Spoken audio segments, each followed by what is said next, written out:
I never imagined my life would spiral into chaos so quickly. Just a week ago, I was a devoted husband, blissfully unaware. Now I'm a man betrayed, driven by a burning desire for vengeance. My beautiful wife, Rebecca, deceived me with my own brother, Max. The pain of their betrayal was unbearable, but their arrogance led to their downfall. I caught them red-handed, their lies unraveling before my eyes. I was humiliated, but now I'm determined. This isn't just about betrayal, it's about reclaiming my life. And I will stop at nothing to make them pay. Here I sit in a small office at a job site just north of Calhoun, Georgia. I'm thinking about my marriage. You might wonder why I'm here instead of with my family, who are all in Melbourne Beach, Florida for a winter holiday. Let me catch you up. My name is Jimmy Foreman. My dad is James Everett Foreman.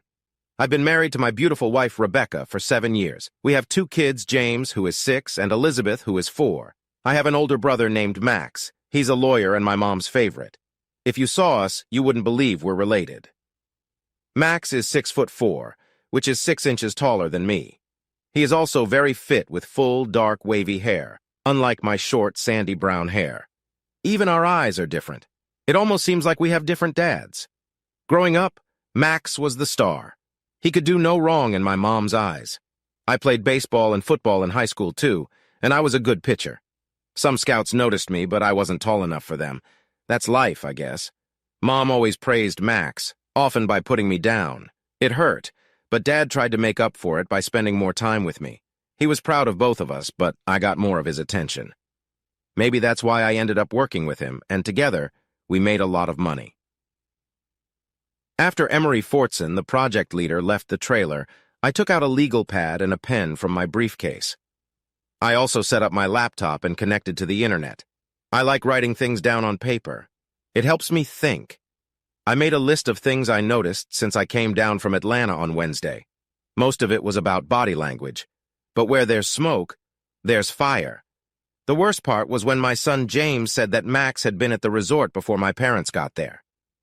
"Uncle Max, you had that at the club on Friday night," James said when Max ordered a shrimp platter. This dropped like a bombshell. Everyone stopped talking and looked at me. At that moment, I felt like saying, "We have a problem." My mom broke the awkward silence by asking, "Jimmy, what are you going to have?" I said nothing, just gritted my teeth and looked at the menu. Dinner that night was quiet and tense. I noticed everyone sneaking looks at me while I was angry inside. It was very uncomfortable. I wanted to talk to Rebecca on the way back to the hotel, but the kids were with us, so we drove in silence. When we got to our room, Rebecca suggested I have my usual gin and tonic on the balcony to relax. After 4 drinks, I went to bed and saw that Rebecca was already asleep. This morning, something else bothered me. I woke up alone and went downstairs for breakfast. Then I saw them by the pool. Elizabeth was sitting on Max's lap while he and Rebecca were talking closely. The way she looked at him hurt me. She used to look at me like that. I couldn't stay any longer. I left the pool area and drove home. Sitting in my empty house felt worse, so I decided to come to this job site to think clearly without my family around. That's how I ended up here, just north of Calhoun. Emery let me stay here to sort things out, but people kept calling and texting, asking where I was. Even Max called, but I ignored him. I didn't delete their voicemails, though. After writing my notes, I reread them and had an idea. Julie, Max's second wife, came to mind. They had separated in April and were likely heading for a divorce. I got along well with her whenever we met. I found her number and called. She answered quickly. "Jimmy, I was wondering when you would call," she said. "You were expecting my call?" I asked. "Yes," she said. "When my private investigator told me you had left the hotel, I thought you might call." "Your private investigator was watching me?" I asked. "Actually, he was watching Max," she explained. "I knew he planned to meet Rebecca this weekend, so I had him followed." "How did you know that?" I asked. "After Max and I separated, I worked with a friend, Angela Hawkins, a family law attorney," Julie said. "We've been trying to get proof against Max.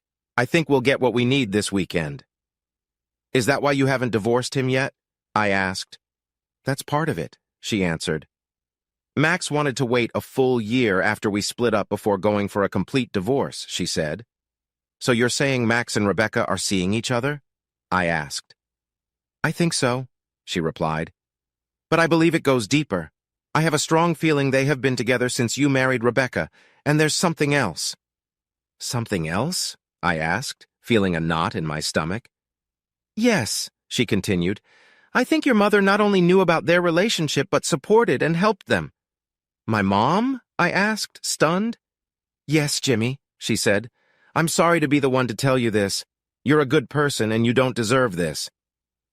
This made a lot of things make sense. Then a terrible thought hit me. What about the kids? I asked. Are they his or mine? We can't know for sure without a DNA test, she answered. But I have a feeling at least one of them isn't yours. I felt like I'd been punched in the gut. Where are you now? I'd rather not say over the phone, I replied. I'm trying to keep away from my family right now, and I'm taking things as they come. I get it, she said. Try to get some sleep and come back to Atlanta tomorrow. If you don't want to go home, find a long-term stay somewhere. I'd offer you my place, but it wouldn't be wise given the situation. Let me know where you are staying and we'll figure out the next steps. That sounds good, I told her. And don't worry, I won't tell anyone, she said. Thanks.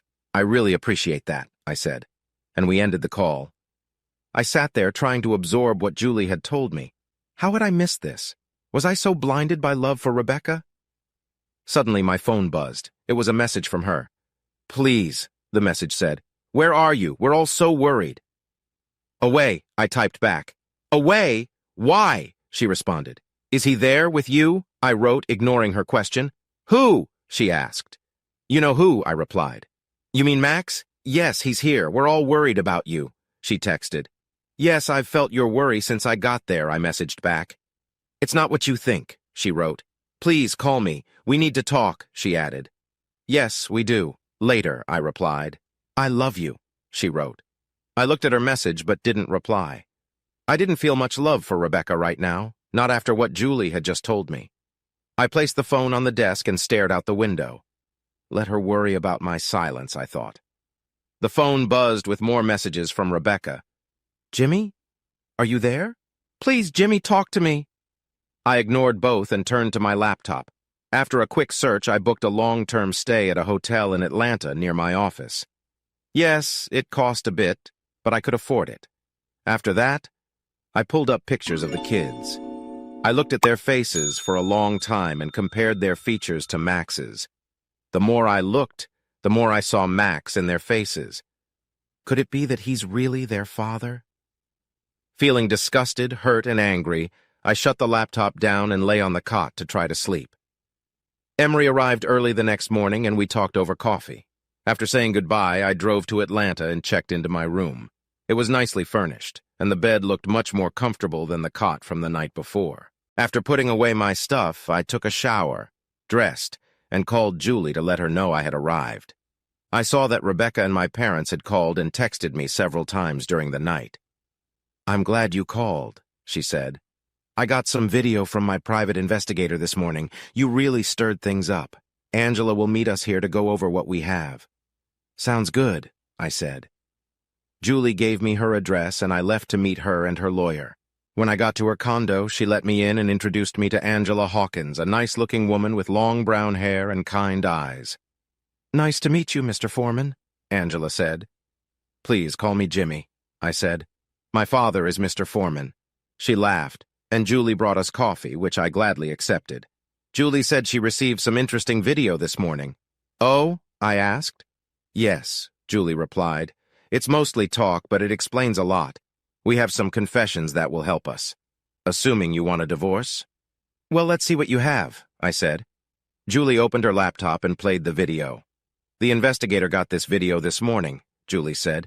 He thought I should see it right away.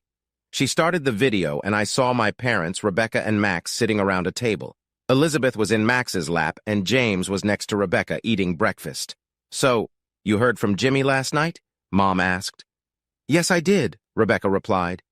Any idea where he is? Dad asked. No, none. He just said he was away, Rebecca said. Do you think he knows about you, the kids, and Max? Mom asked, her eyebrows furrowed.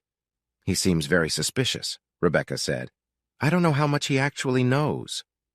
Max laughed at that. He doesn't know anything, Max said. He's just upset because you were spending time with me instead of him. Well, to be honest, Max, you and Rebecca were very close yesterday, right in front of him. He'd have to be blind not to see it, Dad said. And it didn't help that James said he saw Max at the club on Friday, Mom added. So what do we do? Rebecca asked. I really don't want to hurt Jimmy. I might not love him like I used to, but I still care about him, she said. We've been doing the same thing for 7 years, Max replied. He hasn't figured it out yet, and he probably never will. Jimmy's not very smart, Mom said. You've had 2 of Max's kids, and he still doesn't know. Are you sure Max is their dad? Rebecca asked. Of course, dear, Mom replied. I'm not stupid. I had DNA tests done when they were born. I still have the results. So we stick to the plan, Max said. I'll file for divorce from Julie in April, saying she abandoned me. Once that's done, we'll move forward. And what is the plan? Dad asked. Jimmy will keep working to support my kids and make sure his wife lives well. Meanwhile, I'll spend time with Rebecca. Maybe she'll give Jimmy some attention sometimes to keep him happy, Max said, bouncing Elizabeth on his knee. So you don't want his business or his money? Dad asked. Max laughed. I have my own money and don't know what Jimmy does for work. He'll need his money for my kids. So, no, Max said. When were you going to tell him all this? Dad asked. After my divorce from Julie is final, Max answered. And if Jimmy doesn't agree? Dad asked. I have ways to make sure I get what I want, Max replied with a sneer. What do you mean? Dad asked. People who go to jail for child-related crimes have a tough time, Max said. It's not nice. You'd frame your own half-brother to get his wife? You 3 are crazy, Dad said, looking very worried. You'll never get away with this. Only if needed. I know the kids mean a lot to him. If it comes to that, we'll see what we can do, Max said. Mom laughed. Now, why don't you 2 spend time with the kids while Rebecca and I go upstairs to relax? He put Elizabeth down and left with Rebecca. What's wrong, James? Mom asked after they left. I accepted and raised Max as my own, Dad said quietly. I never agreed to this. How could you do this to your own son? Do you really hate Jimmy that much? I don't hate Jimmy, Mom said. I gave birth to him, took care of him, changed his diapers. Yeah, after you threatened to get rid of him, Dad said. It was my choice, Mom replied. Besides, it's about genetics. Look at Max and look at Jimmy. Max is smart, strong, and successful. Jimmy is just like you, she said angrily. I'm not going to let you ruin him like this, Dad said. And what are you going to do about it? Mom asked mockingly. Divorce me? Max will crush you. You know he can.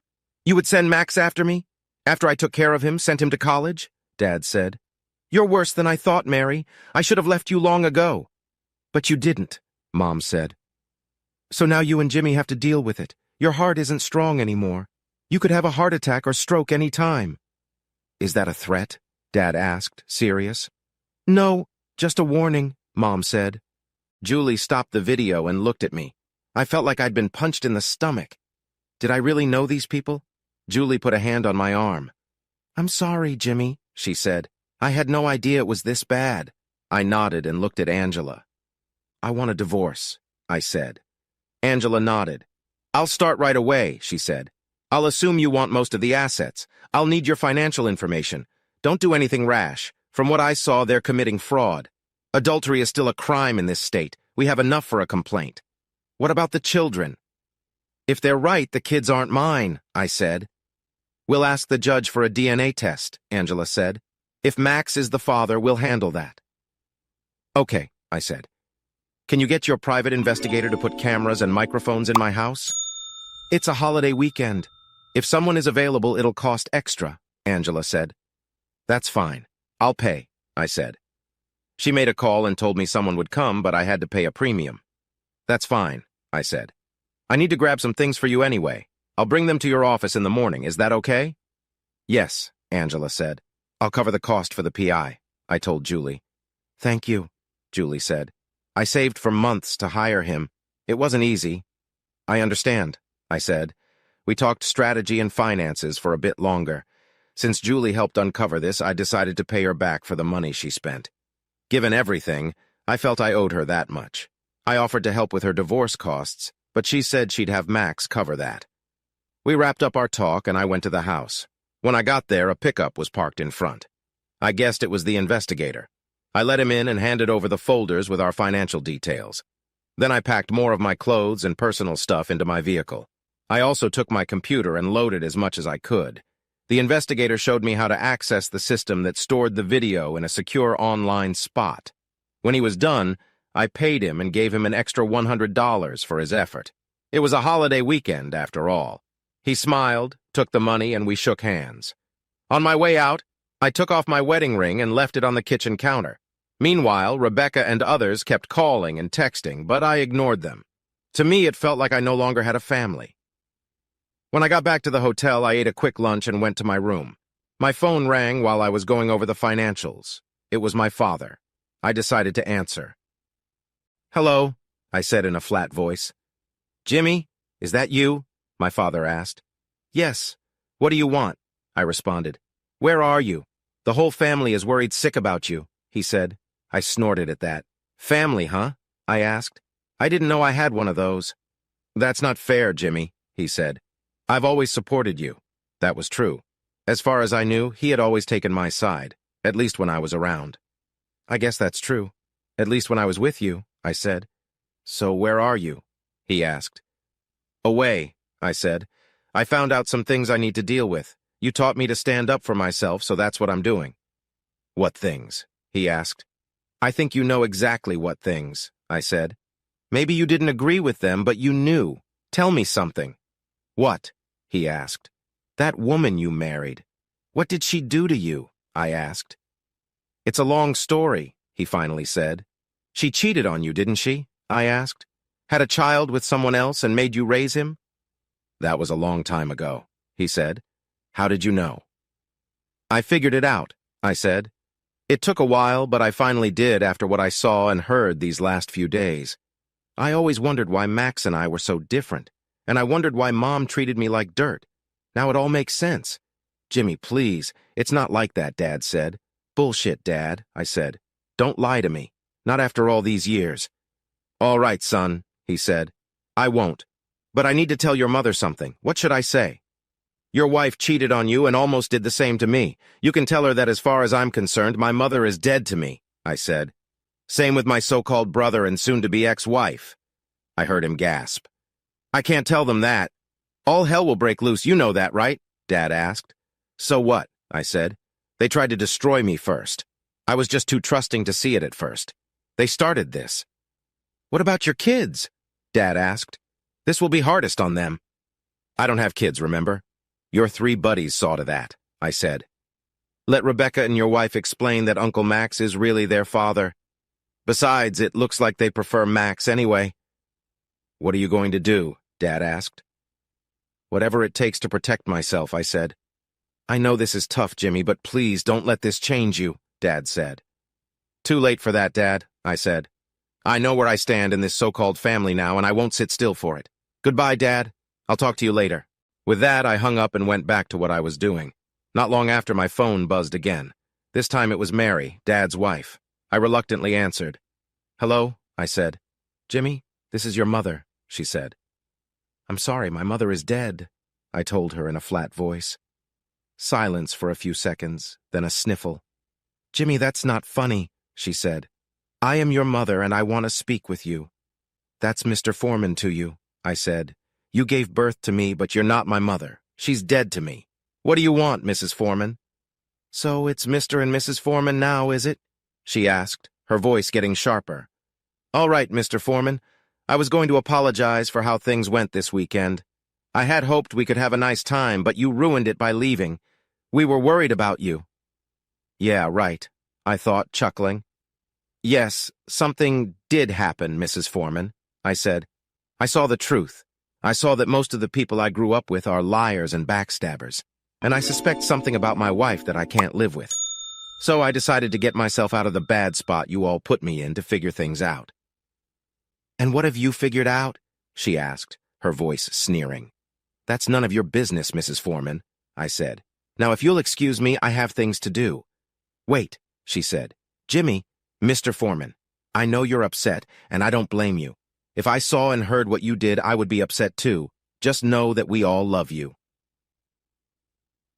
You have two wonderful kids who need you, said Mrs. Foreman. Is that so? I'll keep that in mind, I said, ending the call. I poured myself some coffee and got back to my work. Not long after, my phone buzzed again. Can't these people leave me alone, I thought. I saw it was my soon-to-be ex-wife. I considered letting it go to voicemail, but remembered I promised her we'd talk later, so I answered. What? I asked, annoyed. Jimmy? Rebecca asked. What do you want, Rebecca? I asked with a cold tone. I just wanted to see if you were okay, she said nervously. We're all very worried about you. Sure you are, I said sarcastically. Please, Jimmy, don't act like this. The kids miss their dad. Really? Didn't they just see him? I asked. What? She sounded surprised. You heard me, I said. They couldn't get away from me fast enough to be with him. And they spent Friday with him at the club. You were there too, I bet. Jimmy, I don't know what you're talking about, she said. Come on, Rebecca, cut the crap. Why did you really call? I just wanted to let you know we're leaving the hotel soon, she said. I have work next week. Will I see you when I get home? No, I said. No? Where will you be? She asked. Not your business, I said. Jimmy, what's wrong? You don't sound like yourself, she said. Please, Jimmy, talk to me. I'm worried about you and I love you. Is that so? I asked. Could have fooled me. Despite what you, Max, and Mrs. Foreman think, I'm not dumb. Mrs. Foreman? You mean your mom? She asked. I don't have a mom. She's dead to me, I said. I heard her gasp. You can't mean that, she said. Yes, I do, and you know why, I said. Jimmy, I don't know what you think is happening, but we need to talk when I get back, she said. We'll talk, all right, I said. Just one thing. What's that? She asked. Adultery is still against the law in Georgia, I said. You can go to jail for a year if you're caught. Why are you telling me this? She asked. You're smart. Figure it out. Goodbye. I ended the call. A couple of minutes later, the phone rang again. It was Max. I skipped his call earlier, but decided to take this one, curious about his reaction to what I told Rebecca. What? I said sharply. Jimmy, it's me, Max. Your brother, he said calmly. I guessed that when your name showed up. What do you want? I'm busy, I said. Jimmy, I think there's been a major misunderstanding, he said. I just wanted to clear things up. You're right. After what I heard at dinner and what I saw at the pool, not to mention Rebecca hardly talking to me, it's definitely major, I said. And I'll handle it. Rebecca told me what you said, he said. First, no one has been convicted of adultery in Georgia for 100 years. Second, it's unlikely any cops will get involved even if you file a report. Mom and Dad told me what you said, and I must say I'm deeply hurt. Mom is absolutely crushed. I get that you're angry, and I can't blame you. But you have a wife and two kids who care deeply about you. Listen, I'll be flying back to Atlanta with Rebecca and the kids.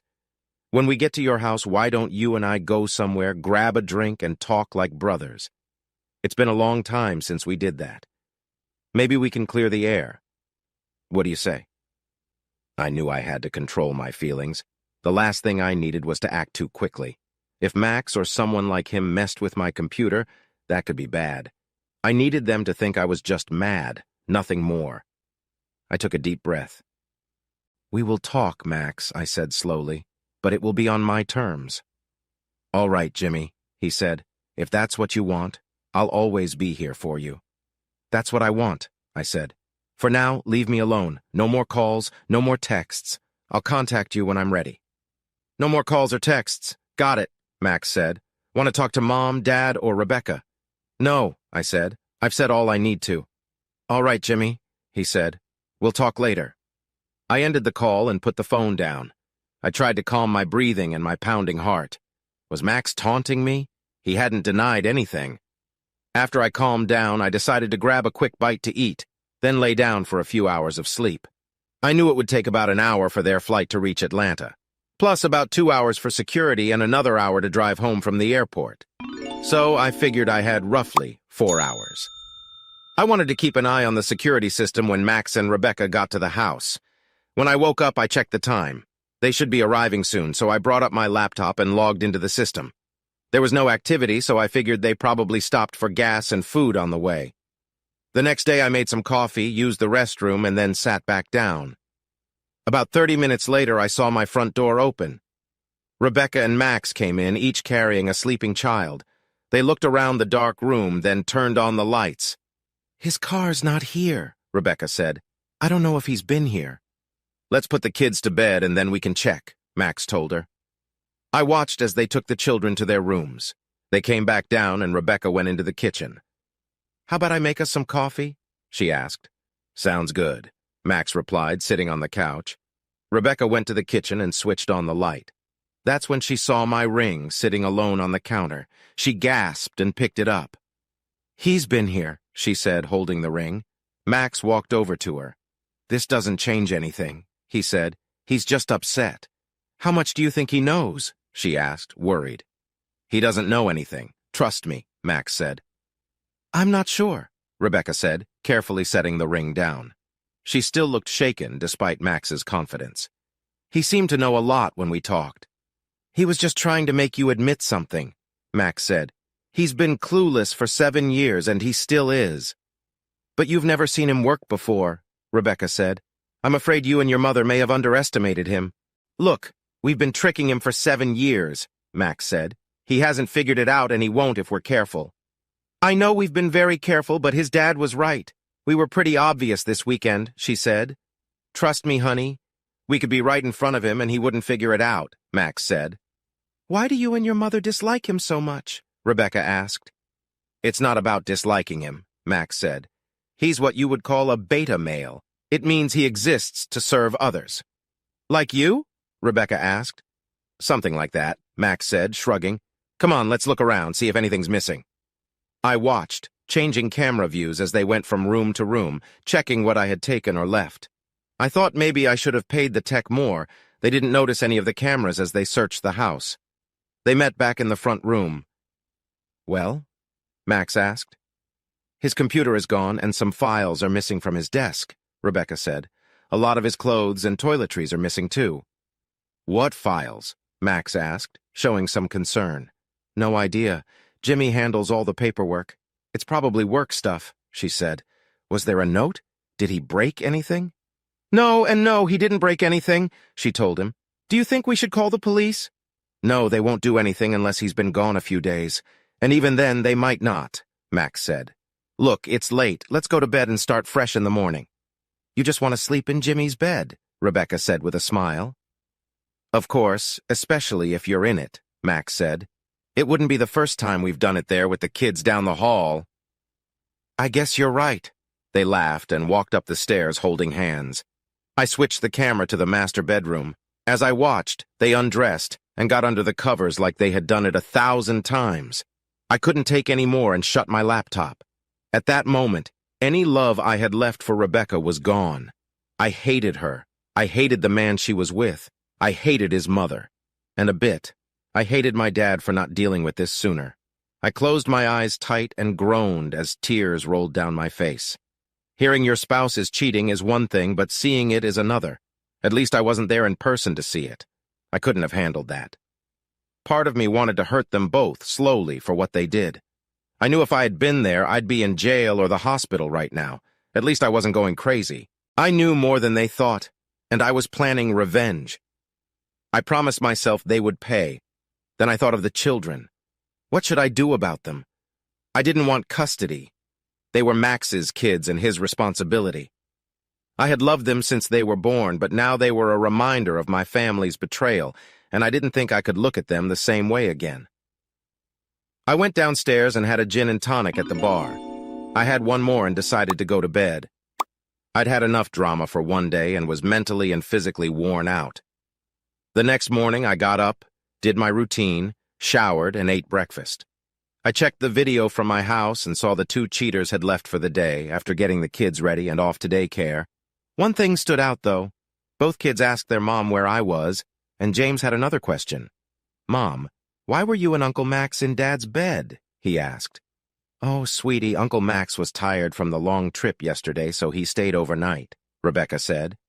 But why didn't he stay in the guest room? James asked.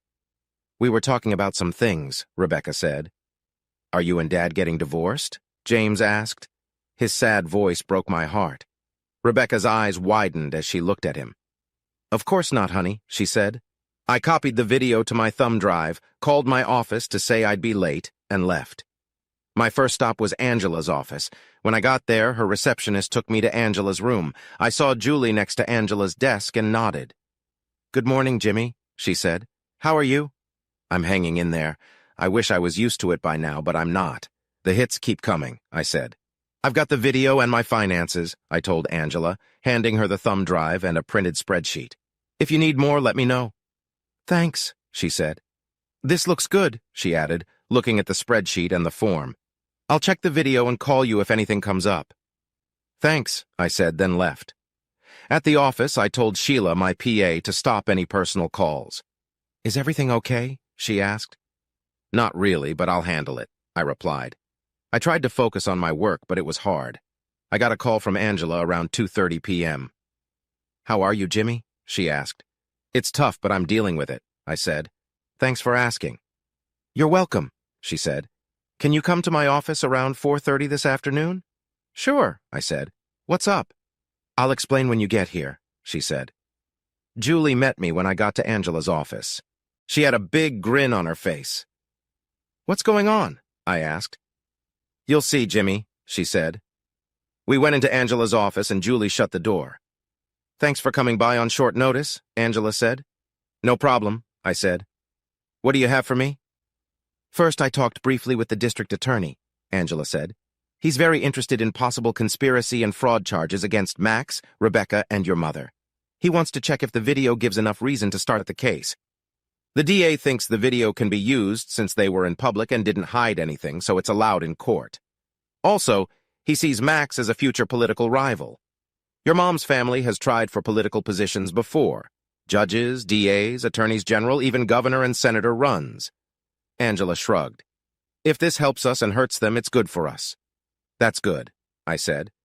What else? The video from your house last night is enough proof for adultery. So I'm filing those papers now, she said. I've also asked the court to make Rebecca get DNA tests for the kids.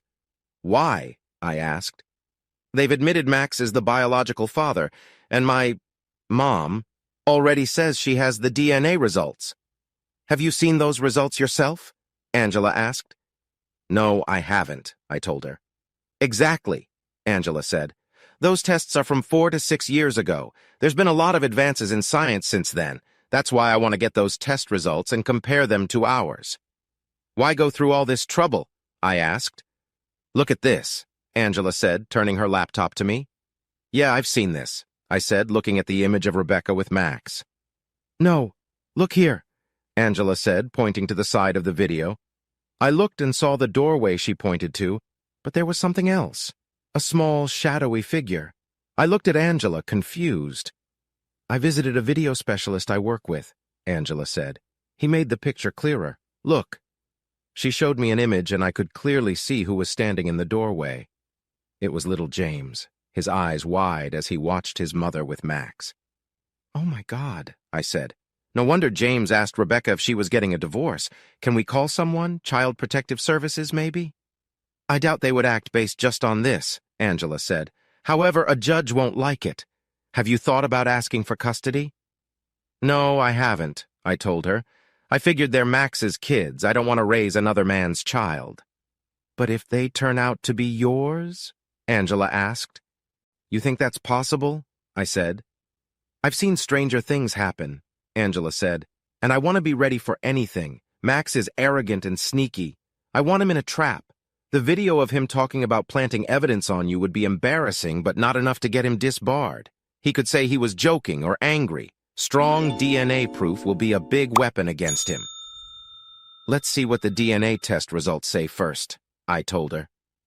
All right, Angela said. When did you last talk to them? Saturday before I left them in Florida, I said. You should call them tonight, just to let them know you're okay and thinking of them, Angela said. It will also look good to the judge. like you're trying to do the right thing. Maybe you're right, I finally said. So what's next? We get the DNA test results, then I'll file for both of you, Angela said. And how long will it take to get the results? I asked. It usually takes about 8 to 10 days, but you can get results in 48 to 72 hours if you pay more, Angela said. All right, I said. I'll pay the extra to get the results faster. When will the judge sign the order? I should have it tomorrow, Angela said. If so, I'll have Rebecca served the same day. Here's the contact information for the lab I use, she added, handing me a card. Once she's served the papers, I'll text you the case number. You can use that when you give them your DNA sample. Thanks, I said. Is that all? For now, yes, Angela replied. Don't worry, Jimmy, we'll get through this.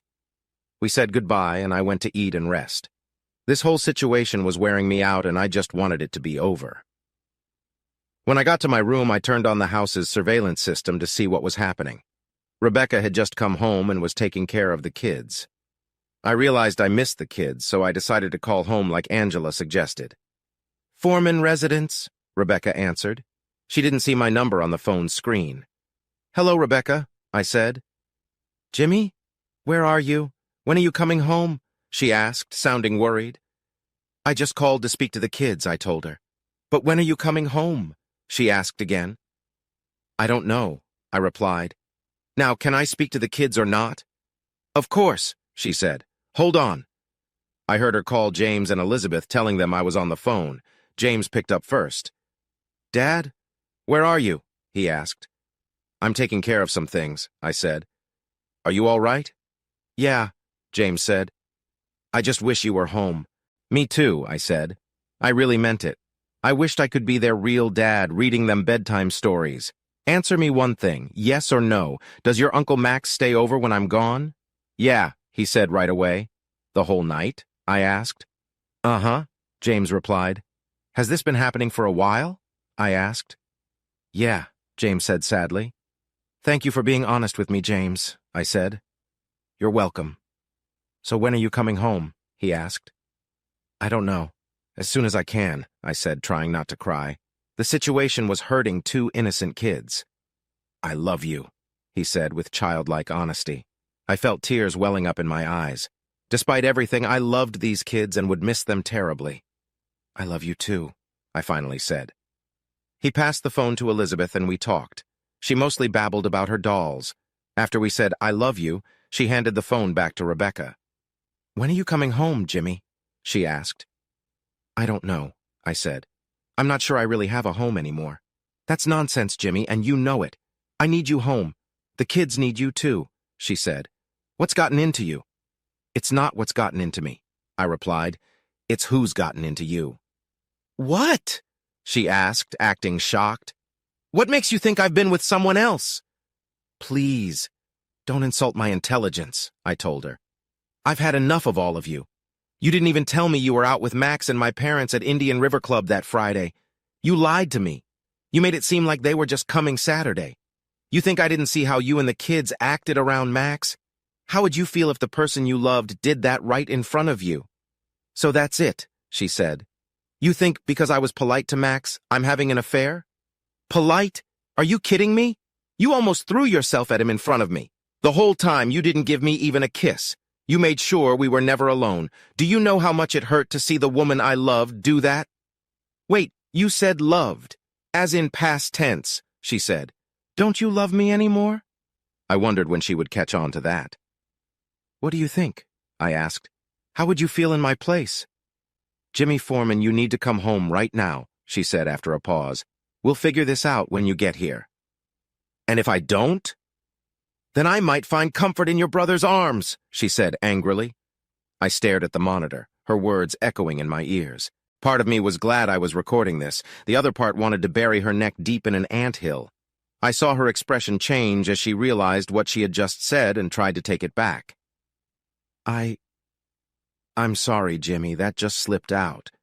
You've hurt me. You've never hurt me before, and that just threw me off, she said.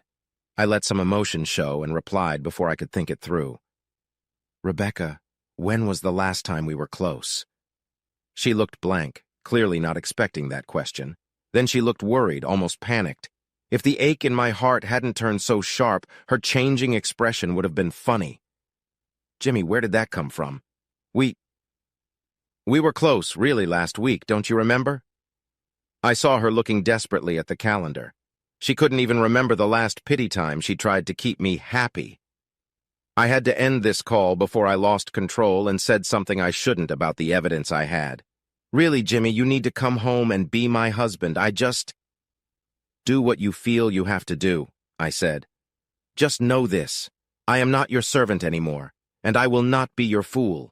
If you do something with him, we're done. If I find out you have been with him any time since we married, we're done. I will divorce you, and I will make it painful. Do you understand me? I looked at the laptop display and saw her with the phone, her head in her hands. She didn't look as beautiful to me anymore. I watched her wipe a tear from her face before speaking, whether she felt some guilt for tricking someone who only loved her, or if she had any real feeling for me, or maybe her picture-perfect life was falling apart and she could sense it. I wasn't sure. I told myself I didn't care. "Do you really mean that?" she asked quietly. "Yes," I said. "I do." "All right, Jimmy. I understand," she said. "Please come back to me. Do what you have to, but just come home. I love you." "Don't worry. You'll hear from me soon," I said. "Goodbye, Rebecca." I ended the call and wondered if she noticed I didn't tell her that I loved her. I watched the surveillance video to see her reaction. In a strange, detached way, I wondered if she even realized she never denied any of my accusations. She didn't say I was imagining things or that she never slept with Max. Not that it mattered, but I vaguely wondered if she had a mental disorder, like split personality. I shook my head. In the end, it didn't matter. She had one body, and she gave it to Max without hesitation. She held the phone for a moment, staring at it. She put it down slowly before collapsing in a chair. I stretched out on the bed and turned on the TV, keeping an eye on the laptop on the desk. Sometime later, about an hour maybe, I saw Rebecca answer the door. It was Max, no doubt there for his evening visit. "Are you okay?" he asked when he walked in. "You look like you lost all your cookies." She chuckled at that. "Jimmy called earlier," she said. "Talked to the kids." "That's a good sign. Did he talk to you too?" Max asked. "Yes," she said. "He threatened me with a rough divorce if he found out I was cheating on him." Max said. "So he doesn't know about us yet, that's good." "But the way he talked, it sounds like he knows something," she said. "If he knew, he would have mentioned it." "I think he's trying to make you say something damaging," Max said. "Do you think you should talk to him?" Rebecca asked. Max thought for a moment before responding. "Not yet," he finally said. "Let's see what he does first." "Are you staying here tonight?" she asked. "No, I have to head out for Savannah in the morning to meet a client. I'll visit Mom while I'm there," he said. "I might be gone for a few days. Will you be okay?" "I'll be fine," she said. "Call me when you get there." "I will," he said, giving her a kiss. "I love you, Max," she said. He smiled and replied. "I love you too," he said. That hurt me more than anything else. Did I really know any of these people? At 2:30 the next afternoon, I got a text from Angela. Rebecca had been served with the order for the children to have DNA tests. Soon after, I received a very angry call from my wife. "What is this?" she yelled. "What is what?" I asked, staying calm. "This order to have the kids' DNA tested," she screamed. "What are you trying to do?" "Not trying to do anything," I said. "I just want to know if the children are mine." "Why would you think they're not?" she demanded.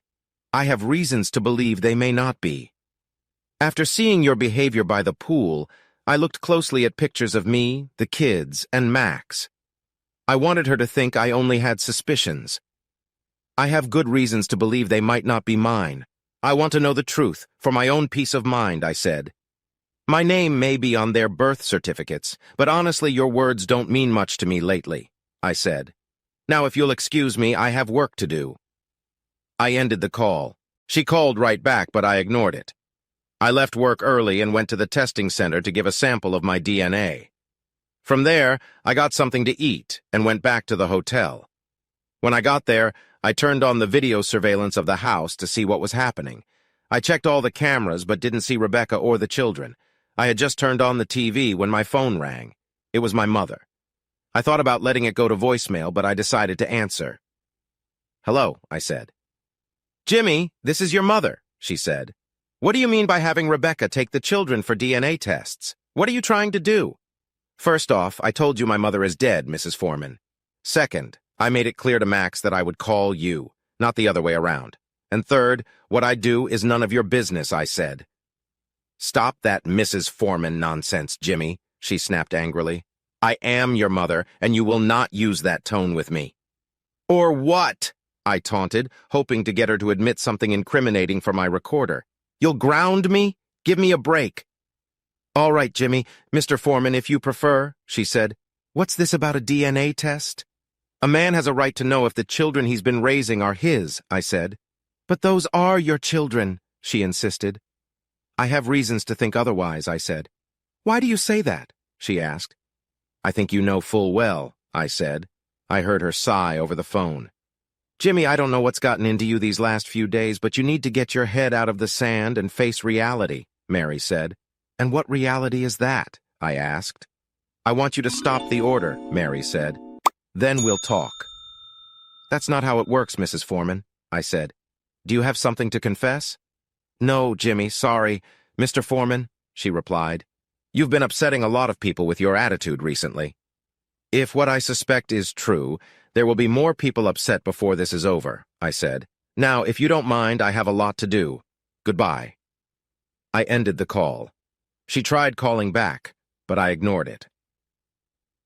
I sat down in my recliner and put my feet up. The TV was on, as was my computer. I was watching both to keep from getting too angry and to see what was happening in my house. Eventually, I saw Rebecca come in with the two kids. She didn't look happy, but I didn't care. She had stopped for fast food, which was unusual since she usually hated it. I saw her send the kids upstairs and throw away a bag and some empty cups. Then she picked up her phone to call someone. "Hey, it's me," she said. "I just got back with the kids. Can you believe he ordered a DNA test for the kids? It was so embarrassing. The technician came with a sheriff's deputy, and it happened so fast." I guessed she was talking to Max. I tried to hear but couldn't make out the other side of the conversation. "You really think that's what he's doing?" she asked, pausing to listen. "I have a copy of the order. It's from someone named Angela Hawkins." After listening again, she added, "Yes, she's listed as the lawyer. Does that mean anything?" She sat down, putting one hand to her head. "You promise you'll call him? Tonight? Okay, thanks. I love you too. Bye." She hung up, and I knew she had been talking to Max. A few minutes later, my phone rang. It was him, Max. I started the call recording app I had bought earlier as Angela suggested and answered. "What now?" I asked. "What's this about a paternity test?" Max asked. "It's what you do to check if the kids you're raising are really yours," I said. "Why do you care?" "Rebecca said it was embarrassing the way you did it," Max said. "Did you really need to do that?" "Embarrassing? You don't know what that means," I said. "Jimmy, I talked to Mom and Rebecca. They're very upset. What's going on with you?" Max asked. "Let's just say I'm learning a lot about my so-called family," I replied. I could almost hear Max thinking hard. "Listen, I'm in Savannah now," Max said. "I'll be back in a couple of days. We need to talk. Clear the air." He sighed deeply, like a parent trying to be patient with a stubborn child. "I can't believe you'd waste money on a lawyer like Angela Hawkins to bother the people who love you. But it's your money," Max added, like catching a child misbehaving. "Is that right?" I asked. "Yes," Max said. "Tell you what, when I get back I'll call and we can set up a meeting. Just you and me, okay?" "We'll see," I said. We ended the call and I stopped the recording. I wondered what Max had planned. That night I hardly slept and was barely able to work the next day. In the afternoon, Dad showed up at my office. "Dad, what brings you here?" I asked as he walked in. "I just wanted to visit," he said with a smile. "Can't a man visit his son these days?" "Of course," I said. "Would you like something to drink?" "Coffee, please," he said. "Decaf if you have it. The doctor says no caffeine because of my heart." "I think we can manage that," I said as I messaged my assistant. A few moments later, she came in with 2 cups of coffee, one marked decaf. "Not bad," he said after a careful sip. So why drive all the way from the coast? Is your wife with you? I asked, suspicious. No, she's not with me, Dad said. She thinks I'm here to talk some sense into you, he added, making air quotes.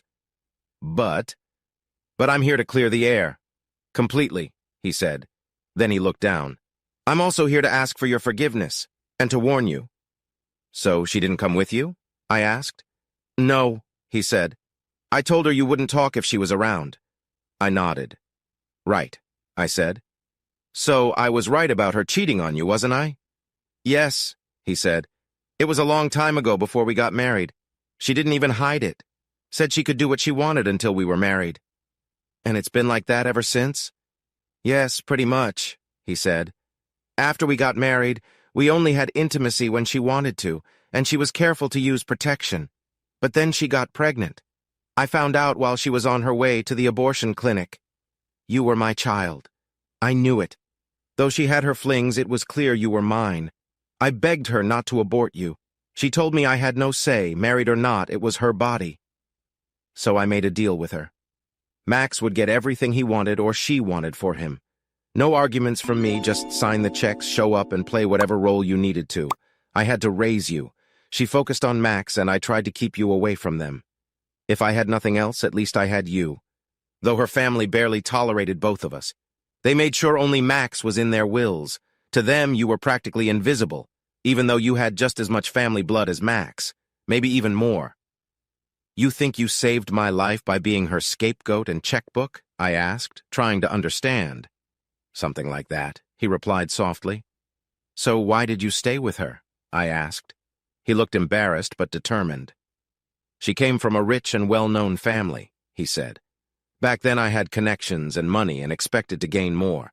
So her family leaned on me. Hard. Her lover wasn't around, and a scandal would have been bad. She wanted his better baby, and they needed her married before her pregnancy showed. He wiped his eyes before any tears formed. I'd never seen my father like this and felt sorry for him. Yes, I loved the woman I thought she was, and I believed the child might be mine, but he wasn't, Dad said. I did my best for the family. I promised to raise the child as mine, no matter his real father. Then you came along. That explains a lot, I said. All those years of her sly comments and fake compliments. I always wondered how Max and I could be brothers being so different. So how long has Max been cheating with my wife? From the beginning, Dad said sadly. And you knew all this time? No, not the whole time. I learned for sure after Elizabeth was born, he said. Your mother had a DNA test done on her. When I asked her why, she said she wanted to make sure Elizabeth was Max's. She did the same after James was born. And you knew for the last 4 years and never told me? I asked, shocked.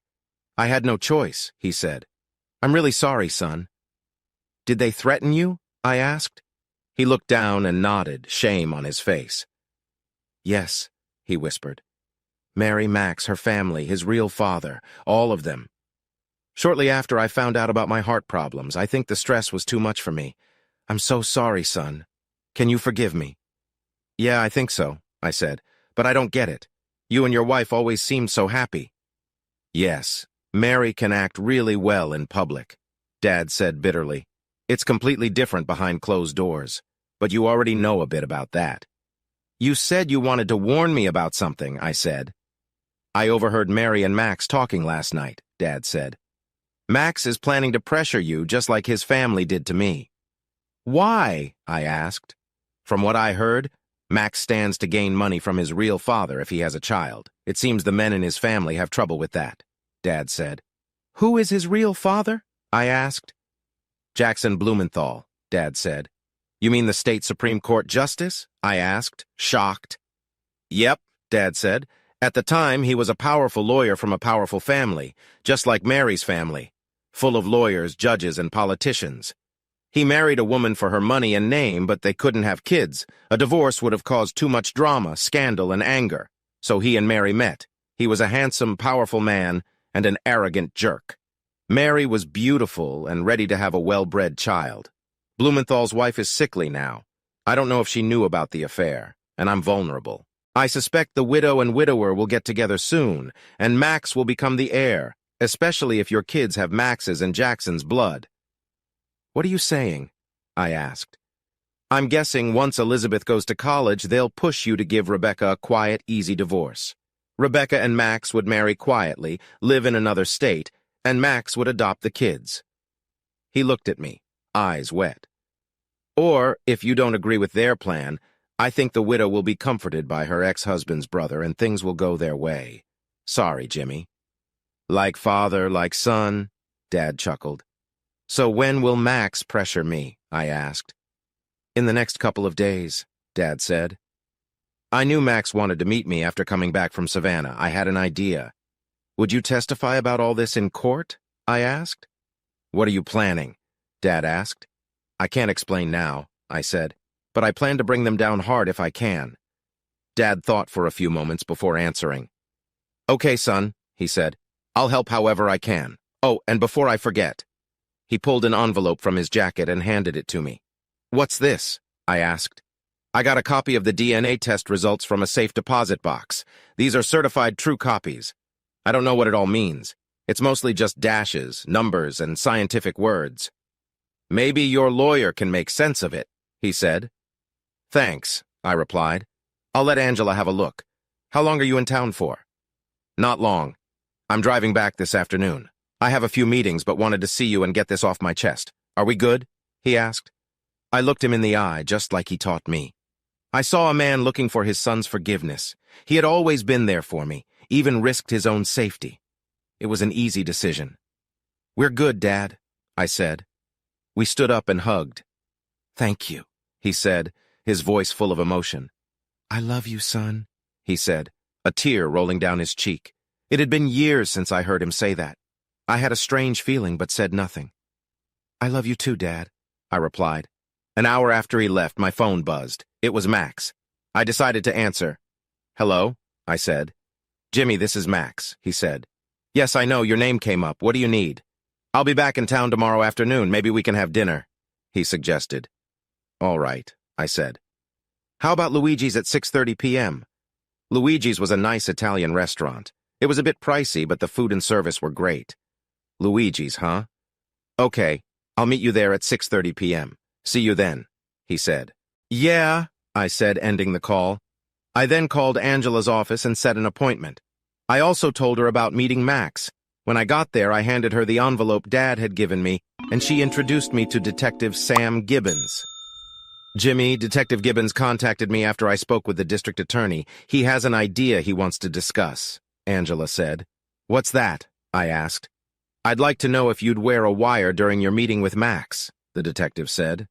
"I guess," I said. "Why?" "We've been watching your brother's actions for a while," Sam said. "He's not my brother," I said. "At best, he's my half-brother." "Brother, half-brother, whatever," Sam said. "The fact is, we'd like a reason to arrest him." "And you want me to be the lure, is that it?" I asked.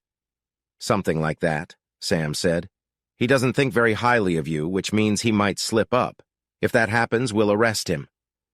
"What kind of actions are we talking about?" I asked. "Extortion, blackmail, things like that," Sam said. "Fraud and conspiracy?" I asked. "Some of that, too. Will you help us?" he asked. I looked at Julie and Angela as I thought about it. Then I remembered my father and made up my mind. "Count me in, Detective," I said. He smiled and nodded. "Thank you, Mr. Foreman," he said, handing me a pen. "Just press this when you meet him. It'll transmit everything to my receiver. I'll be nearby with some officers. If he slips up, we'll move in. Don't worry, we've got your back." "I appreciate that," I said. Angela gave a big smile. "What is it?" I asked. "These reports say there's no way Max is the father of either child," Angela said. "At best, he's an uncle, and a distant one at that." I was shocked and needed a moment to let her words sink in. But Mary claimed the tests showed they were Max's children, I said. "This doesn't add up." "It makes perfect sense," Angela said. "She lied, plain and simple, but why?" "I might know," I said. I told them what Dad had shared with me. Julie and Angela were stunned. Sam seemed unfazed. "Oh my God," Julie said. "What kind of people are these?" "Greedy, manipulative people willing to do anything to get their way," I said. Then a thought hit me.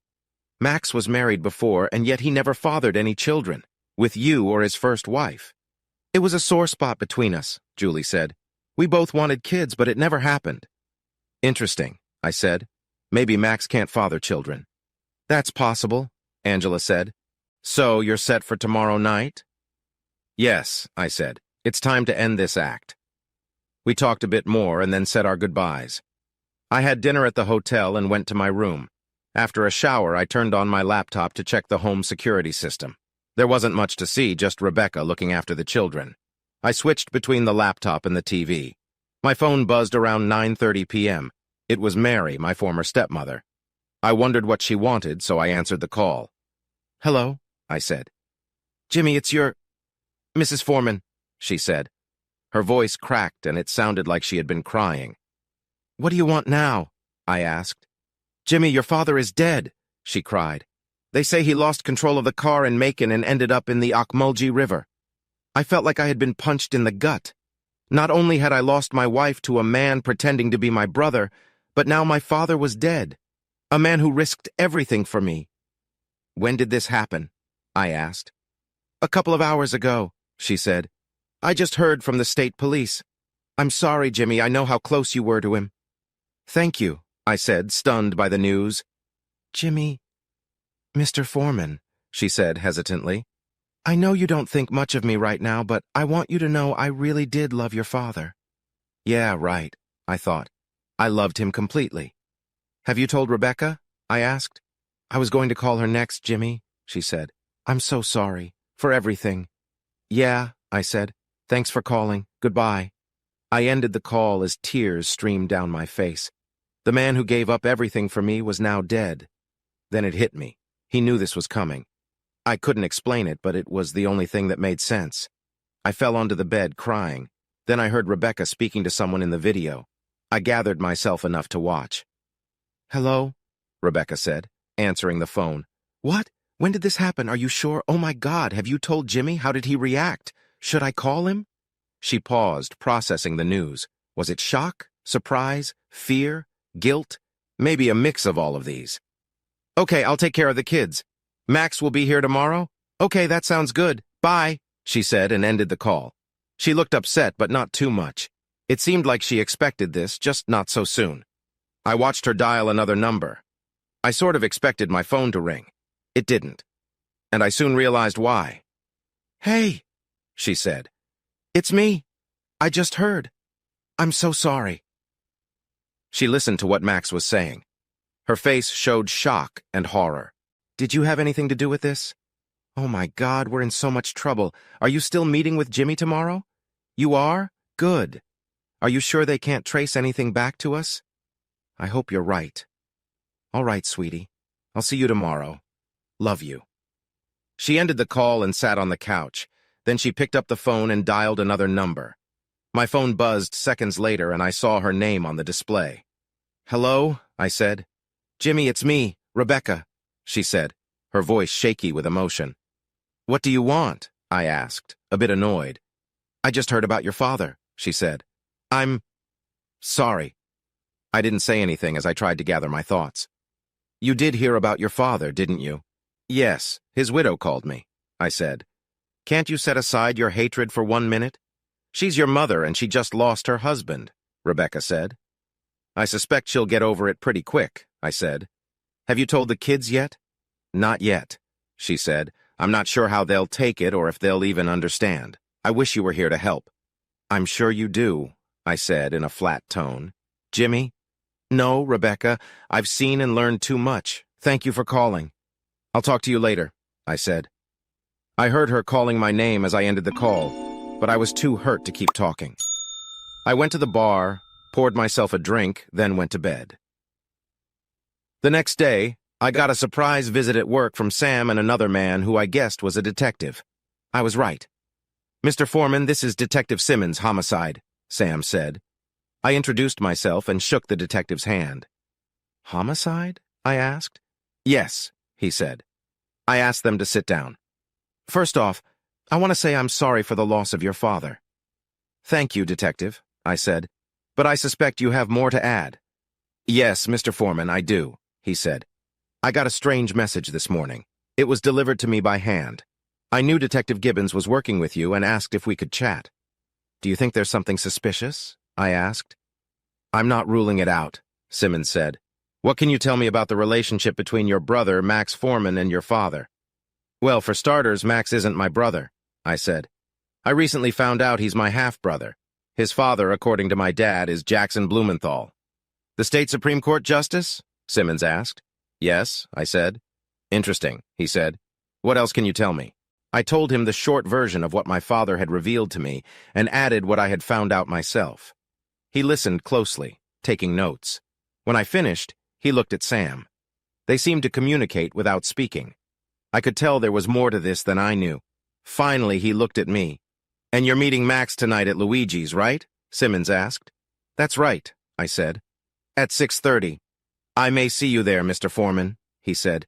Can you tell me what was in this message you got? I asked. I'm afraid I can't discuss that right now, he said. By the way, did you know your father changed his will? No, I didn't, I said. He made it official yesterday. According to his lawyer, Jason Miller, there were some big changes, Simmons said. You didn't know that? No, I had no idea, I said. He never told me anything about it. All right, that's all for now, Mr. Foreman, the detective said. I may have more questions later, so please stay around for a while. I can let others handle the trips outside, I said. Let me know if there's anything I can do to help.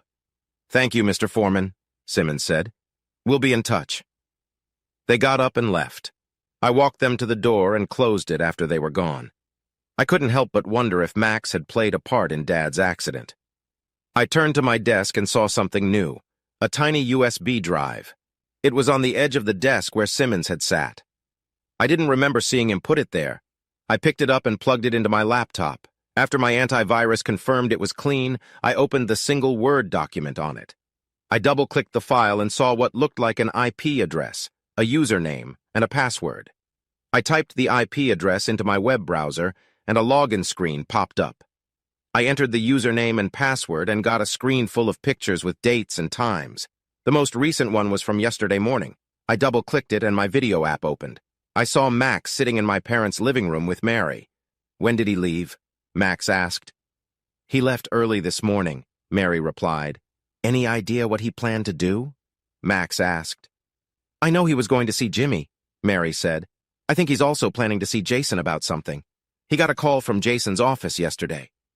That could be about a lot of things, Max said. Maybe he's just handling his taxes. Maybe, but I don't think so, Mary replied. He's up to something. I heard he accessed the safety deposit box recently and got some paperwork. DNA test results? Max asked. I think so, Mary said. He hasn't been the same since this whole thing with Jimmy happened. I'm worried. Do you think he's grown a spine after all these years? Max asked with a smirk. Mary laughed a little. Maybe him and Jimmy both, she said. What are you saying? Do you want him gone for good like we talked before? Max asked. Mary looked at him seriously before answering. Yes, she said quietly. Max stared at her for a moment, then nodded. All right, Mom. Don't worry. I'll handle it, Max said. Are you still planning to see Jimmy? She asked. Yeah, Max said. Don't worry, I'll get him under control. Thank you, Max, she said. I'll be right back, she added, standing up. After she left the room, Max pulled out his phone and made a call. Jake, Foreman here. I have a job for you. Yes, him. Are you still watching him? Okay, listen. Wait until he's out of his car and make it look like an accident. Do you understand? I'll be back tomorrow, then we'll deal with his kid. See you. Bye, he said, ending the call as Mary came back into the room. I closed the video, shocked by what I just heard. It seemed like Max had ordered a hit on my father under Mary's instructions. Would they do the same to me? And how much did Rebecca know? My ringing phone snapped me back to reality. Foreman, I said as I answered the call. Jimmy, it's Jason Miller. How are you? The man on the other end asked. Mr. Miller, thank you for calling, I said. I've been better. What can I do for you? First, call me Jason, he said. Second, I heard about your father and I'm sorry for your loss. I thought very highly of him. Thank you, I said. I was wondering if you have time this afternoon to meet. I'd like to talk about your father's will, Jason said. Sure, I said. What time? How about 3 p.m., Jason suggested. I'll be there, I said. We ended the call, and I wondered how much Jason knew. I found out when we met at his office. "Please, have a seat," Jason said when I arrived. He pulled out a thick folder and handed me a document. "This is your father's last will. He changed it just before the accident. Did he ever talk to you about it?" "No, he didn't," I said. "Well, you have a copy of what I filed with the probate court this morning," he said. "Everything goes to you. We'll go over it together." "Everything? Didn't he leave anything for his wife or Max?" I asked, surprised. "No," Jason said. "He removed them from the will, completely. The house and the business are now in a trust under your name. His entire estate, which is quite large, is yours." "What happens next?" I asked. "Now we wait for the probate court," he explained. "Given the size of the estate, it could take 8 to 12 months, and your mother or Max might contest it." We spent the next hour going over the paperwork, and I signed several forms. "My hand is cramping," I said after signing a stack of documents. Jason laughed. "Tell me, Jason, when did my father decide to change his will?" I asked. "He asked me to start the process just before Thanksgiving last year," Jason said. "He had some concerns, had them for quite a while." "What kind of concerns?" I asked. "He was suspicious of Max and your mother." "Sorry, Mary," Jason said. "He was especially worried about you." "Did he ever give you details?" I asked. "He wasn't very specific, but I had an idea. Your father and I were friends for a long time," he said. "I knew about Mary and Blumenthal from college. Around the middle of last year, your father became very worried about what your half-brother was up to and Mary's role in it. That's when he set up the surveillance system in his house. He gave me the IP address of the cloud server where the videos were sent and the admin password. He told me to pass it on to the authorities if anything happened to him. After I learned of the accident, I logged into the system and saw Max and Mary talking. I gave that information to Detective Simmons," he said. "I'm glad you did," I said. "I spoke to Detective Simmons earlier today. I'm meeting Max later tonight." "Be very careful, son," Jason warned. "I will," I said. We said our goodbyes, and I left. My phone rang when I got to my car. Seeing it was Angela, I answered. "Hello," I said. "Jimmy, it's Angela." "Got some good news for you," she said. "What's that?" I asked. "I just got the report from the DNA lab. You're a father. Twice over," she said. "Congratulations." I couldn't help but smile. It was the best news I'd gotten since the weekend. "Thank you," I said. "Are you still meeting with Max this evening?" she asked. "Yes, I am," I told her. "I've got just enough time to clean up and change before I meet him." "All right," she said.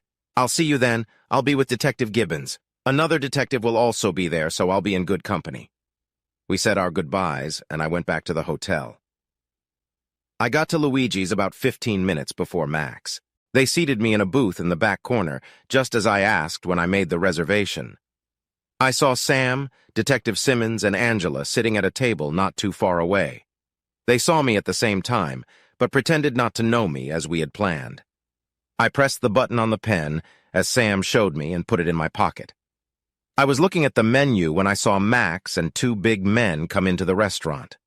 The men sat at a table close by and watched me closely. I felt a bit uncomfortable.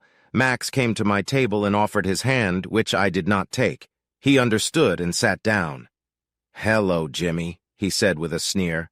"Max," I replied. "What's with the goons?" I asked after a few seconds. "They're just here to make sure nothing goes wrong," he said. "So, have you made up your mind?" he asked while looking over the menu. "I was looking at the shrimp scampi," I said. "Good choice," he responded. "I think I'll have the same." We gave our orders to the waitress and took a sip of water. "So, Max, this is your meeting," I said. "Let's hear what you have to say." "Straight to the point, eh, Jimmy?"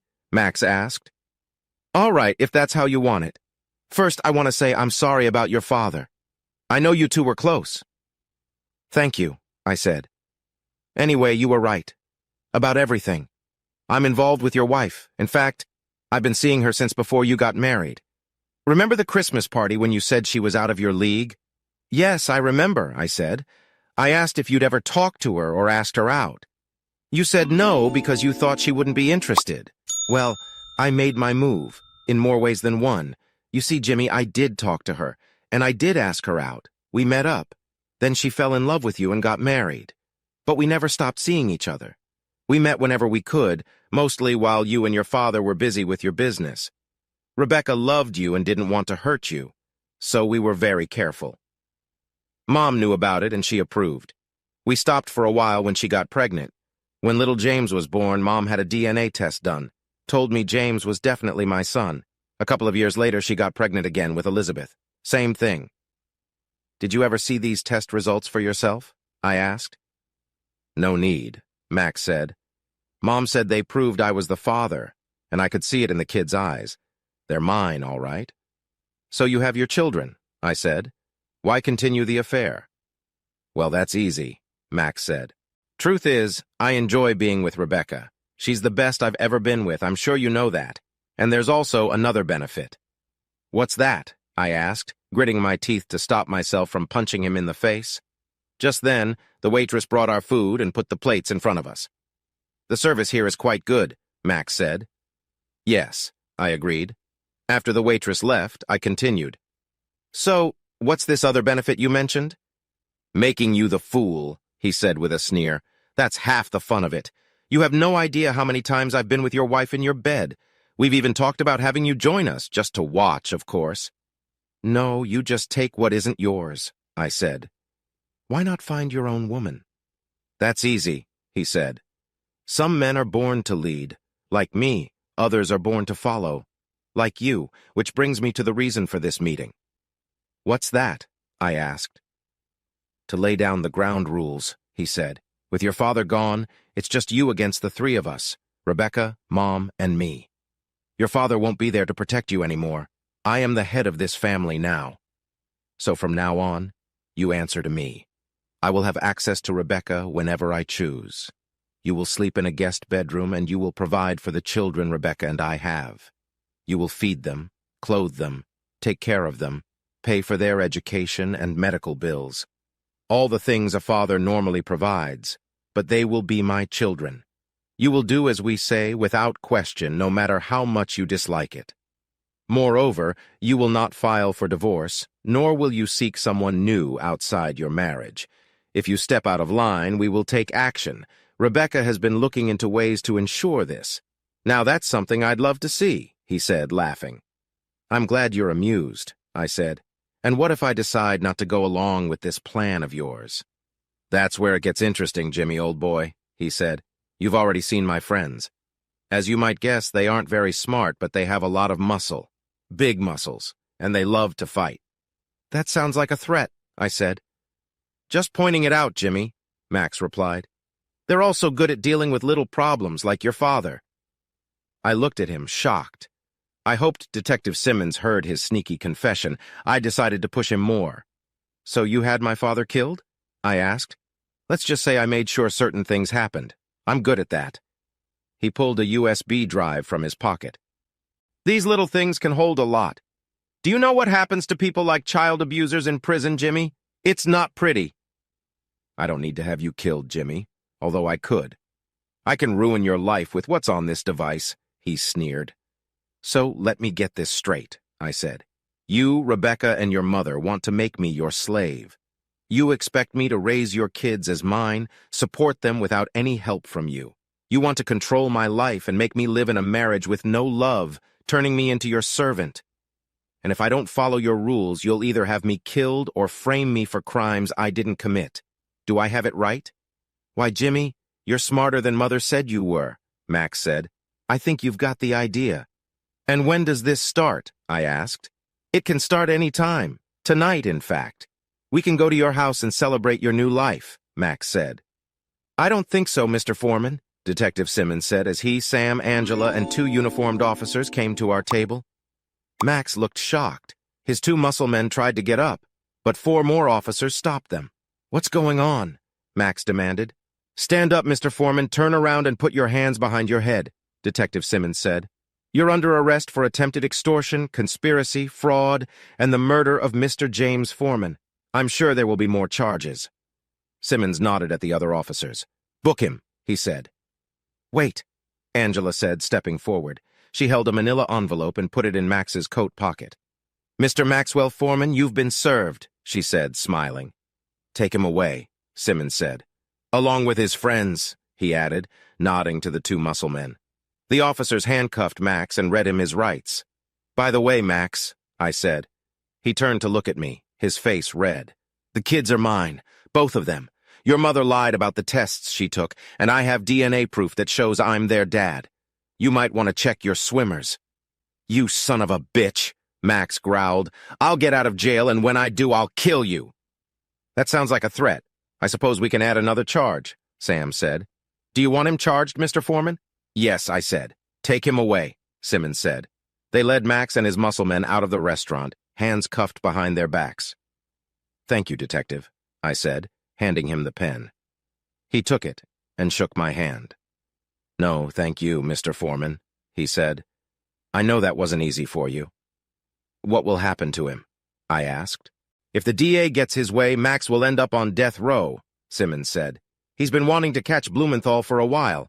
By the way, you might want to take your meal to go. Officers will be picking up your wife soon. Good luck, Mr. Foreman. We'll be in touch. We shook hands, and the detectives left. How are you feeling, Jimmy? Angela asked after they left. Like a weight has been lifted off my shoulders, I said. I saw the waitress and asked her to put my food in a carry-out container. I guess I'd better get home to the kids. That would be a good idea, Angela said. I'll have Rebecca served at the jail. Let me know if you need anything. Thank you for everything, I said. I'll be in touch. With that, Angela left. I paid for the meals, grabbed my food, and left. I got home just as Rebecca was being led out of the house in handcuffs by two police officers. She didn't look happy. What have you done? She cried. I'm fixing some wrongs, Rebecca, I said. By the way, I filed for divorce. You'll get served soon, and the kids are mine, not Max's. Goodbye, Rebecca. The officers put her in the back of a police car and drove away. I walked into the house and found myself hugged by two upset children. I held them until they settled down, which took a while. Where are they taking Mommy? James asked. She's going to be away for a while, son, I said. Why? Elizabeth asked. She did something very bad, sweetheart, I said. I held them a bit longer and talked to them, hoping they would understand that actions have consequences. When they calmed down, I got them ready for bed and tucked them in. I knew this was just the start of a very long road for all three of us. As promised, Angela served Rebecca with divorce papers in jail. I was there with the process server when it happened. She didn't look good at all. The DA had filed many charges against her, and she could face decades in prison. Why, Rebecca? I asked. I thought we were in love. I'm sorry, Jimmy, she said. I did love you, but Max and his mother were very convincing. I never wanted to hurt you, she said. I thought it was a lie. And all this talk about making me your servant and fool. Did you really think I would just sit there and take it? I asked. That was mostly Max's idea, she explained. But you went along with it, I said. Max told me you were looking into ways to control me. Again, it was mostly him, she insisted. His mother pushed it too. She said she thought about doing the same to your dad. But you knew what he was up to, didn't you? I asked. Rebecca looked down and nodded. Yes. By the way, the DNA test came back. I'm the kid's real father, I informed her. Mary lied about that too. So much for his better genes. I stood up and looked at her. She seemed very sad, but I didn't care. Sign the papers and end this fake marriage. I'll let the kids visit you sometimes. With that, I left. I could hear her crying, but I didn't care. She made her own choices. Max went on trial for even more crimes than I knew about. Both state and federal agencies were interested in his shady dealings. In the end, he lost his law license and got the death sentence. He's now on death row waiting for his appeals. Mary also went to prison for life for killing Dad. Rebecca got the same sentence for helping her. They can try for parole after 15 years. The whole thing turned into a big media circus when people found out who Max's parents were. Blumenthal denied any ties to Max, but the rumors made it hard for him to stay in his job. He eventually quit, but still got hounded by the press. Unfortunately, little James and Elizabeth suffered the most. They lost their grandparents, their Uncle Max, who they loved, and their mother, all in a short time. Angela and Julie set up counseling for them and for me too. Being a single dad with a busy job is really tough, I discovered quickly. I hired a nanny to help with the kids while I worked, but she wasn't a real mother for them. I tried dating but couldn't trust anyone like I did with Rebecca. Maybe one day I'll find a woman I can love and trust, but I'm not rushing it. Right now, I'm just happy to be alive and to have my kids. I'll keep figuring things out as I go. Take a breath before moving on to the second story. Tell me, what do you think about Mike's decision to install surveillance cameras in his home? Feel free to share your opinion in comment R. Story 2. After the reunion, I read the letter on the kitchen table left by my almost ex-wife, Julia, for the 5th time and shook my head. She left this for me after that awful reunion where she embarrassed me with that guy, Jules Connor. After the reunion, I didn't see her much for a few reasons. First, she kept seeing Connor, even after I told her not to. Second, we both had busy jobs, but mainly she's been in the hospital for over a week. She collapsed at work the day after the reunion. The doctors tried everything but couldn't figure out what was wrong. I had seen these symptoms before and gave them my thoughts, but they ignored me. I only work as a biomedical researcher, after all. They kept running tests, not knowing what was happening. By the time they realized I was right, it was too late. Julia's body was shutting down, and all they could do was keep her comfortable. On one hand, I hated what was happening to her. On the other hand, I was glad she wasn't home. At least I didn't have to smell the scent of her betrayal. I picked up her letter one more time. I needed to reply to her soon. She liked to write long, detailed letters to me, which I always enjoyed.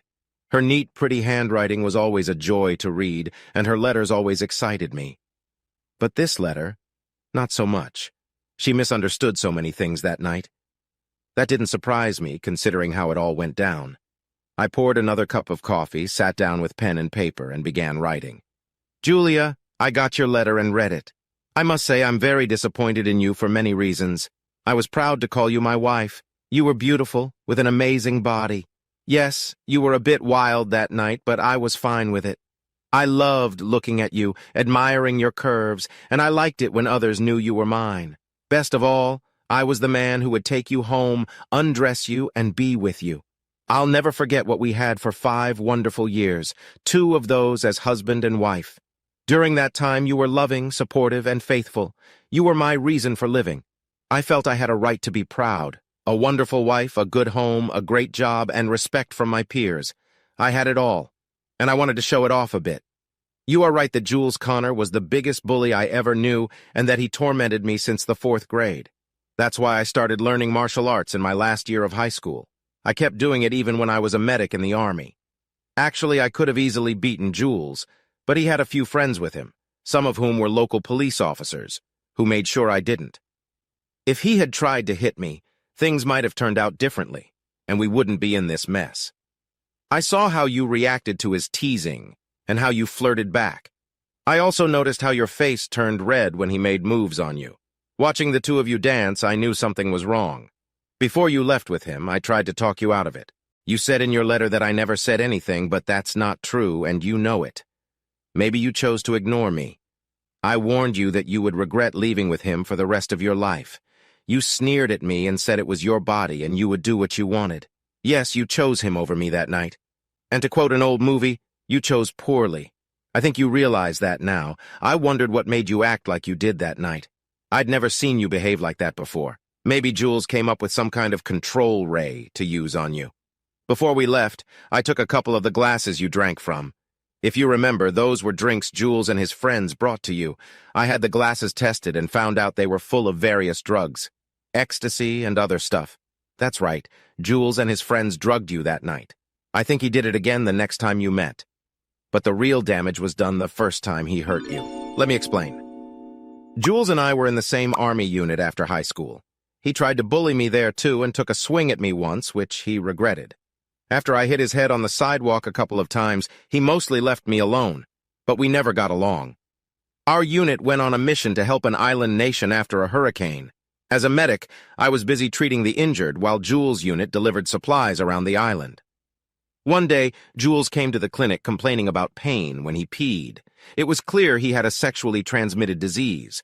I ran tests and gave him the usual treatment, which included a warning to avoid intimate contact. The tests came back positive, but the doctor and I were shocked. The disease was different from anything we had seen before. It looked like regular gonorrhea, but was more aggressive and resistant to usual treatments. Jules suffered many symptoms like headaches, fever, groin pain, discharge, and joint pain. His condition was similar to some of your symptoms. It wasn't pleasant. He nearly died a few times. I stayed with him and did my best to help. I even saved his life. We tried everything to treat the symptoms. Eventually, the symptoms went away, but tests showed the bacteria was still in him. It just went dormant. The doctor wrote complex instructions, and Jules was sent back to the States to be monitored. Before he left, Jules told me he would get back at me for ruining his military career. In short, he blamed me for his bad choices. I believe what he did to you was part of that threat. I never heard from Jules after that. I finished my military service, went to college where I met you, and the rest, as they say, is history. I was shocked when I saw him at the reunion. I was even more shocked by how you reacted to him. I was heartbroken when he treated you so badly and I couldn't do anything. His friends, some of whom were armed, made sure of that. There was a reason I didn't say or do anything while he acted that way with you. One of his friends had a gun pressed against my side, hidden from everyone's view. You didn't know that at the time, did you? I doubt you would have cared if you did. When you came back, I couldn't help but see what he had done.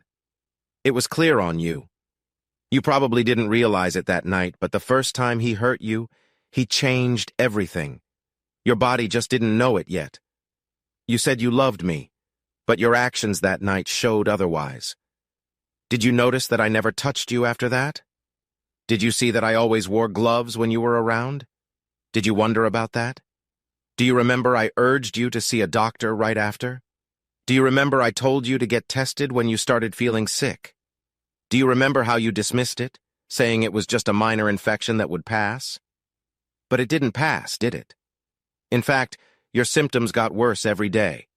Instead of getting tested like I suggested, you went to see Jules because, as you said, I wouldn't attend to your needs. I explained why I wouldn't get close to your sick body, but you didn't care and laughed at me. I doubt you're laughing now, though, are you? Remember when you asked if I would file for divorce? I told you I wouldn't. You laughed and said it was because I was weak and a pushover like Jules said. The truth is, I knew you wouldn't live long enough for any divorce to happen. And I was right, wasn't I? So tell me, dear wife, was being with Jules worth all this pain? I bet you wish you had listened to me at the reunion. If you had, we might be starting a family by now. But that's not happening, is it? As for Jules, he's in jail now with his friends. I'm sure he never told you he had a deadly disease when he was with you. It's against the law here. Don't worry. He'll face even worse charges soon. I hope your time with Jules was worth it. I'm sure you agree it was the most costly mistake of your short life. Don't worry about me. There are quite a few nice women who've already shown interest in a soon-to-be widower. I've been preparing, and I think I can manage playing the grieving spouse. Goodbye, and enjoy what's left of your life. Your soon-to-be widowed husband, Michael P.S. I've taken care of everything after your passing, so there's no need to worry. After your autopsy, your body will be donated to science. They'll study the effects of the disease Jules gave you. Once they're done, your remains will be cremated and given to your parents if they want them. I just felt you should know. And yes, your parents know the whole story. They agree this is for the best, though they're not happy about it. Also, I've given your belongings away. Your parents wanted some pictures, so I gave them all away. I'm giving the rest to charity since I plan to remodel the house once you're gone. I read the letter once more. Satisfied, I folded it and put it into an envelope, writing her name on the front. I reheated my coffee and stepped outside for a cigarette, a vice I had picked up again after my time in the army. Yes, it's a bad habit, but recent events made me rethink things. Afterward, I locked the house, got in my car, and left. When I got to my destination, I walked inside and went to Julia's room, where I put on a face mask, gloves, and a gown. She was in bed, connected to tubes and wires. I looked at the nurse. "How is she?" I asked. The nurse shook her head. I understood. "How much longer?" "Not much. Hours, maybe a couple of days at most," she said sadly. "Her body is shutting down." "When she wakes up, could you give her this?" I asked, handing the nurse the envelope. She took it, probably thinking it was a love letter. "Of course," she said. "I'll make sure she gets it. You're welcome to stay as long as you wish." "Thank you," I said. She gathered her notes and went to the door. "Maybe stay with her, at least for a few minutes," she suggested. "I'll be just around the corner if you need anything." She left before I could reply. I had planned to leave after giving the letter, but I realized I needed closure. I looked back at Julia and saw her eyes open. "Michael," she said weakly. "Please."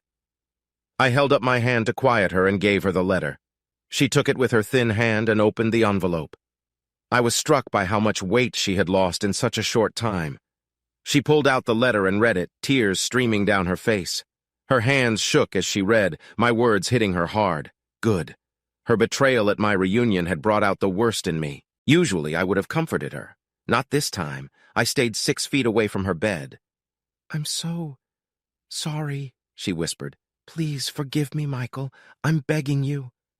I thought for a moment, then shook my head. "I can't, Julia," I said. "The heartless way you did what you did is too much. I warned you, but you didn't listen. Now you're paying the price. And soon, Jules will also pay for what he did." "Don't you love me?" she cried. "Not anymore," I said, making her sob. "I did once, but I don't know who you are anymore. Jules drugged you, yes, but you should have listened to me. And that last letter you left, well, it said a lot to me. Want forgiveness? Look in the dictionary. Or ask God, the one you used to believe in. You won't get any from me." "Don't you have any feelings for me at all?" she asked through her sobs. "Yes," I said. "Mostly I feel disgusted." "Why are you being so mean? I'm dying here," she said. "Seriously?" I replied. I saw a small mirror on the counter. I grabbed it and put it in front of her face. "Look closely. That's why. You broke me that day at the reunion. You may as well have shot me. And that last letter was the final straw. This is on you, Julia. I feel sad that you're dying, but you made your choice. Now you have to live with it." I placed the mirror back on the counter and walked to the door. I glanced back, knowing this would be the last time I'd see her alive. She was shaking and crying in her bed. "Goodbye, Julia," I said before leaving. As I walked down the hallway, a nurse glared at me. I didn't care. I got in my car and drove home. The phone rang at 3:30 the next morning. It woke me up. I saw it was the hospice. I knew what it meant, but I answered anyway. "Mr. Williams, this is Life Care Hospice," a woman said. "I'm calling to let you know that your wife passed away a few minutes ago." "Thank you for telling me," I said. It says here she's to have an autopsy and her body is being donated to science. Is that right?" Her tone showed she didn't like it. "Too bad." "Yes, that's right," I replied. "Okay," she said. "We'll handle the transport. You can come by any time to get her things." "Thank you," I said. "I also see that Detective Samuels of the Metropolitan Police Department needs to be notified of her death," she added. "That's correct," I said. "Very well, sir," she said. "I'm sorry for your loss, Mr. Williams." "I appreciate that," I said, and we ended the call. I then called her parents to inform them. They thanked me for letting them know. Since her body was for science, there would be no funeral. Her parents could plan a memorial service if they wanted, but I had no interest or money to spend on it. I wouldn't attend it either. She was out of my life for good. At least I could look in the mirror and say I kept my promises, even if she didn't. The next day I went to work. My boss, a kind and sharp woman, insisted I take grief leave and see a counselor for my anger and sorrow. She handed me a card with a counselor's name and said I shouldn't come back until I made an appointment. I did what people do after a loved one dies, took the death certificate to Julia's company and managed things. Everyone said sorry for my loss, and I thanked them. As Julia's beneficiary, I got her 401k, which was about $25,000, and her life insurance, which paid out 2.5 times her yearly salary. I calculated that it would be just over $110,000, enough to pay her hospital bills and fund a summer cruise to the Caribbean. The autopsy confirmed what I already knew. Jules Connor was charged with planned murder. I testified at his trial, which was quick. Connor admitted he didn't tell Julia about his STD and knew what could happen. The jury soon found him guilty. 2 weeks later, the judge sentenced Jules to death by lethal injection. His friends said they didn't know about his STD, but were found guilty of minor charges and got 5 years in state prison. After the trial, I went to a sports bar to celebrate. While drinking a beer, I heard a familiar voice say my name. I turned and saw her, Danielle Jenkins. We went to college together and dated a few times before I met Julia. She was as pretty as I remembered. I invited her to join me, and we talked about old times. She told me she married another classmate, Ronald Fries, and divorced him a year later when she caught him cheating. We spent the evening comforting each other and made plans to go out that weekend. I don't know if anything will come of this, but after what Julia put me through, I'm willing to try. Maybe Danielle will join me on that cruise next summer. Fade to Black Hay audience. If you liked this video and want to keep up with more thrilling stories, make sure to subscribe to Prince Cheating Tales and hit the notification bell. You don't want to miss out on our upcoming adventures. Thanks for watching, and we'll see you in the next wonderful story.